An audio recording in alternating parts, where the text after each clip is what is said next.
This is Bangalore Headlines, your source for the latest news and alerts from across the city.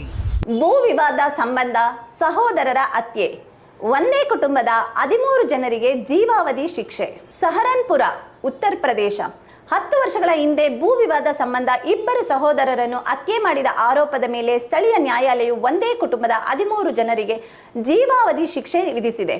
ಹೆಚ್ಚುವರಿ ಜಿಲ್ಲಾ ಮತ್ತು session ನ್ಯಾಯಾಧೀಶ ವಿಕಾಸ್ ಗುಪ್ತಾ ನೇತೃತ್ವದ ನ್ಯಾಯಪೀಠವು ಅಪರಾಧಿಗಳಿಗೆ 10.73 ಲಕ್ಷ ದಂಡ ವಿಧಿಸಿದೆ ಎಂದು ಹೆಚ್ಚುವರಿ ಜಿಲ್ಲಾ ಸರ್ಕಾರಿ ವಕೀಲ ದೀಪಕ್ ಸೈನಿ ತಿಳಿಸಿದ್ದಾರೆ. ನ್ಯಾಯಾಲಯವು ಶಿಕ್ಷೆ ವಿಧಿಸಿದ 13 ಆರೋಪಿಗಳ ಪೈಕಿ ಮುನ್ನಾವರ್, ಮುಸ್ತಾಫಾ, ಸನಾವರ್ ಮತ್ತು ಸ್ಟಾಕಿಮ್ 4 ಸಹೋದರರು. ಇವರೆಲ್ಲರೂ ಸುಬ್ಬಾ ಅವರ ಪುತ್ರರು. ಮುಸ್ತಾಫಾ ಅವರ ಇಬ್ಬರು ಪುತ್ರರಾದ ಶೌಕಿನ್ ಮತ್ತು ಮೊಹ್ಸಿನ್ ಅವರಿಗೂ ಶಿಕ್ಷೆ ವಿಧಿಸಲಾಗಿದೆ. ಅನ್ವರ್, ಇಸ್ಲಾಂ, ಗುಲ್ಜರ್, ಜಮ್ಯೈಡ್, ಪರ್ವೇಜ್, ಅನ್ವರ್ ಮತ್ತು ಶಕೀಬ್ ಪ್ರಕರಣದಲ್ಲಿ ಶಿಕ್ಷೆಗೊಳಗಾದ ಇತರ ಅಪರಾಧಿಗಳು. 2016ರ ನವೆಂಬರ್ 12ರಂದು ಇಸ್ರಾರ್ ನೀಡಿದ ದೂರಿನ ಆಧಾರದ ಮೇಲೆ ಪೊಲೀಸರು ಎಫ್ಐಆರ್ ದಾಖಲಿಸಿದ್ದರು.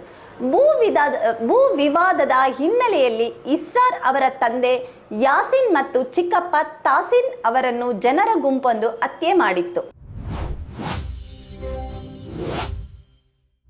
Subscribe channel for latest update.